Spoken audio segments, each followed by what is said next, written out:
Hello everybody, Cygnus Jason here with Gameside. We are well into the season of the year I despise the most, summer. It's around this time of the year I stay indoors as much as possible, away from my only two weaknesses, insects and humidity. My personal suffering aside, today we'll be looking at Biomutant, developed by Experiment 101 and published by THQ Nordic. Biomutant was announced way back in 2017 and is the first game developed by the Swedish development studio Experiment 101, a studio made up by former Avalanche Studio employees who had worked on the Just Cause series for years prior. The founders of the studio wanted to escape the blood and grit and get back to basics, creating a game that is fun in a good way. Development of Biomutant began with 18 studio employees soon after Experiment 101 was founded. According to the studio head Stefan Ljungqvist, in an interview with IGN, the game took such a long time to release because it kept growing in scale. The game's script just about tripled by the time it was considered finished, game mechanics kept increasing in number, and the game world kept on growing. Despite all of that, Stefan wanted the game to ship with as few disruptive bugs or glitches as possible and stamp out the smaller bugs down the line. Now, onto the game itself. Biomutant starts you off with a fairly short character creator. You can choose between one of 6 breeds, each one excelling at a certain attribute like intellect or strength. Next, you can mutate your character to better specialize in certain attributes while being deficient in others, or you can just be equal in everything. There are 6 attributes and they're fairly simple. Vitality affects your overall health, strength affects your melee damage, intellect affects your psi powers, overall ki energy, and your ki energy regeneration. Agility affects your movement speed, charisma affects your bartering, as in buying and selling prices at vendors. Lastly, luck, which affects your chances to get critical hits or find rare loot. Next, you choose what resistances you want. Biomutant has 4 main resistances: heat, cold, biohazard, and radioactivity, all of which can be increased how you want later on, so don't stress over them too much. Once your attributes and resistances get squared away, you can edit your fur appearance, like patterns or colors, and finally, you can select a class. There are 5 basic classes to choose from: Deadeye, which specializes in range combat; Commando, which is similar to Deadeye but a little more aggressive; Psy-Freak, which specializes in psionic powers and mutations; Saboteur, basically the rogue class, starts you off with the melee dual wield skill and reduced dodging cost. Then there's Sentinel, who gets a base armor increase to start with. If you pre-ordered, you'll have access to a 6th class, the Mercenary, which also starts off with the melee dual wield skill as well as increased melee damage. If you're still here, congratulations on making it through the most information-dense part of this breakdown. The scale of Biomutant was not exaggerated by the devs. The map may not be as large as, say, Skyrim or Red Dead, but it's still sizable. Not to worry though, there are fast travel signposts you can activate, and eventually you'll unlock mounts or the automaton's glider function, making travel less of a hassle. The map is split into territories as defined by the tribes you will come across. Tribes are warring groups that all have a different idea of how the end times should play out. To better explain this, I'll have to explain the game's premise. Long ago, which is our real-life present day, the Toxinol Corporation was going ham in the mining and nuclear industries. So much so that the tons of waste they generated occupied every possible landfill, so they did what any sane person would do and started dumping their waste into the oceans. What could possibly go wrong? The assumption was that it would sink and decay with time, which it did, but the radioactive properties in the waste mutated the wildlife and their offspring, thus impacting the ecosystem in the most detrimental ways possible. The now mutated wildlife and vegetation drove humans to create ARCs, ships that were capable of transporting the remaining uncontaminated life off-world and saving what they could. I'm guessing the mutated creatures capable of higher thought found literature and whatnot from our civilization and copied what we did or how we dressed, as evident by the villages you come across, their handiwork when it comes to weapon or armor crafting, or this creature dressed like Fonzie for some reason. Hey! Above all that, one thing that everyone is aware of is the Tree of Life, a pretty much uncontaminated tree whose roots spread tall, far, and wide across the entire map. Now, back to tribes. Early on in the game, you'll be told to ally yourself with one of 2 tribes, the Jagni or the Myriad.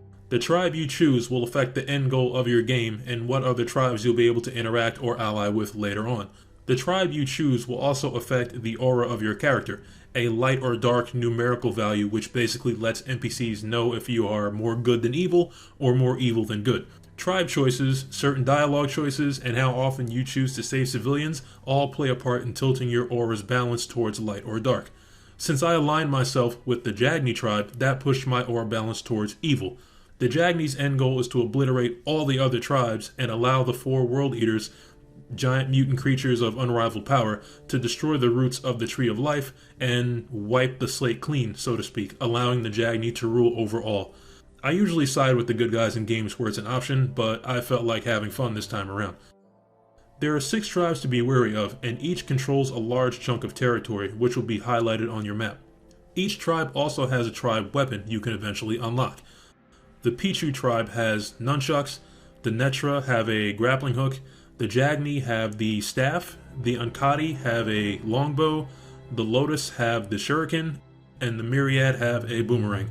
All of the tribe weapons are able to be acquired, you just have to eliminate rival tribes and clear their fortresses, or assist allied tribes in conquering territories. Gear comes in a lot of forms in Biomutant. For close combat, you can choose from one-handed or dual-wielding slash weapons, two-handed slash weapons, a crush, which is basically a two-handed blunt weapon, or the old world Clonk Fist, one of the various tools you can find, which is a rocket fist that can break down environmental obstacles or enemies. For ranged combat, you have your choice of single or dual wield small arms, semi-auto rifles, automatic rifles, and shotguns. Unlocking the various weapon types to use is as easy as first finding a weapon of that type, and then using an upgrade point to unlock the Wung Fu, or weapon skill, to actually use the weapon. Unlocking tribe weapons adds a Wung Fu skill list for that weapon to your Wung Fu menu automatically. Armors you find will be made for your head, face, left or right shoulders, torso, back, and legs. The value of gear, as well as its overall usefulness, varies depending on what rarity they are, what element they're infused with, if any, what quality they are, and what materials they're made from, as shown below the name of the gear. Quality or material of gear can be improved at upgrade benches using crafting materials you can find out in the world or from scrapping gear. Alternatively, you can use any of the loads of weapon parts you're bound to find to craft your own rare weapons or armor, and all you need is a handle and base to make melee weapons, or a grip, stock, and base to make ranged weapons, grips for one-handed guns and stock for rifles. Lastly, we have mods and add-ons. Add-ons are little trinkets, plates, or junk that you can add onto armor or weapons to increase armor or resistance values or attack power, respectively. The amount of add-ons you can equip varies between all gear, and the best part is, when you go to disassemble a piece of gear with an add-on equipped, you get the gear and the add-on back. Just remember to disassemble and not sell the gear, otherwise you'll have to buy it back from the stock of whatever merchant you sold it to. Mods are little canisters filled with elemental energy, able to be equipped on any ranged weapons to give your attacks elemental damage for a short time. Whenever you come across them, you can equip them immediately or store them to use later as a sort of ace up your sleeve. Let's get into the combat. Biomutant has a bunch of ways to approach combat, only limited by your imagination. The slicing and stabbing of swords combined with the ranged assault of guns was definitely a good choice by the developers. When enemies go to attack you, most of the time their hits will be parryable. Guarding at the right time will parry their attack, allowing you to then stun them, which leaves them open to be launched into the air, where you can follow up with aerial, melee, or ranged combos. It's very satisfying to pull off when you can, because guarding doesn't always cancel out your current animation when you really need it to, allowing you to get hit and miss your chance. Fortunately, dodging is more dependable, and dodging at the perfect moment slows time, allowing you a breather to plan your next move, whether that be a counterattack, using an item, or switching weapons. You can favorite any consumables, melee weapons, guns, or mounts, which places them on your quick menu, allowing them to be accessed at any point in or out of combat. Mounts can be bought or captured as early on as your first rival tribe outpost completion. While riding a mount, you can still jump, dodge, and fire your ranged weapons. Also assisting you in your fights are mutations, namely biogenetic powers or psionic powers. Biogenetics are unlocked with biopoints, which can be gained by defeating Morks or finding biolob containers in your travels. Biogenetic powers can be as simple as barfing biohazard sludge on enemies, or conjuring a mucus bubble to roll up enemies Katamari style. Oh, and biopoints can also be used to upgrade your character's resistances. Now, psionic powers are unlocked using psi points, which are gained from certain dialogue choices or from interacting with shrines. Psionic abilities are pretty much like magic from any other RPG you can think of, conjuring things like electricity, ice, telekinesis, fire, even teleportation or levitation. Your aura plays a part here because certain psionic powers can only be unlocked if your light or dark values are at the necessary level. Close combat or ranged combat should pair nicely with any mutations or psionic powers you have equipped, making you a true force to be reckoned with. Killing enemies or completing exploration of towns or other areas earns you XP, allowing you to level up.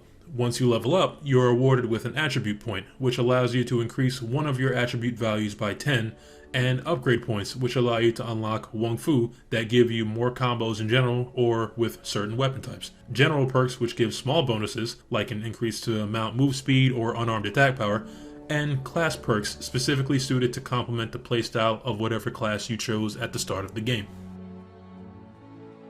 Okay, opinion time. Honestly, this does not feel like a $60 game. To me, Biomutant feels like it has its hands in too many pies between attributes, powers, mutations, factions, territories, weapons, armors, crafting, components, dialogue, stat checks, scavenging, exploring, puzzles, loot, mounts, a karma system, and everything else. It tries too hard to check every RPG box. The game's good points, like the bright and colorful world, generously rewarding exploration, or the broad range of weapons and powers you can use, are drowned out by its flaws, like the janky mechanics, lackluster character animation, or the insufferable dialogue. 96% of NPCs in Biomutant speak absolute gibberish, leaving your grasshopper-shaped automaton companion to translate what they're saying line by line, effectively making dialogue take twice as long as it would normally, causing me to skip most of it to get back to the good stuff. You should go see Out of Date and find out what you can about the machine he's named the Ark.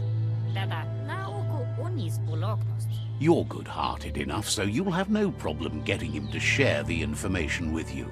Any other game where this is a thing, like Okami for example, laid out the text for you to read while the NPC was blathering on. Then there's the fact that locking onto enemies, which is a pivotal mechanic in games with combat like this, doesn't allow you to shoot that enemy directly, instead making you take the time to aim your reticule at the enemy in the heat of combat. You can see how this could be a problem. If the developer's prime goal was to ship a game with as few disruptive bugs as possible, having fewer interconnected systems would be the best way to do so. Then, maybe I'm looking at this too critically. Maybe, since this is the first game from a small new studio, they are trying their hand in every notable aspect of an RPG to see what players like and what they don't, so they can then refine where they failed and improve where they didn't in order to deliver a more solid experience with their next game. Regardless of what I think or feel, if the vibrant and wacky world of Biomutant sounds enjoyable to you, don't let my words deter you. Biomutant is available now on PS4, Xbox One, and Steam for the price of $60. If you want to see a good bit of gameplay that perfectly shows the pacing of the game, or a character creation video to study up on stats and attributes before you jump into the game, both will be linked at the end of this video, as well as down in the description. That's about it for Biomutant. The next time you hear from me, it'll be about Necromunda Hired Gun, a fast-paced and bloody brutal bounty hunting adventure set in the Warhammer 40k universe. As always, if you enjoyed the video, leave a like and subscribe if you want to see more. This has been Cygnus Jason, and I will catch you all on the game side.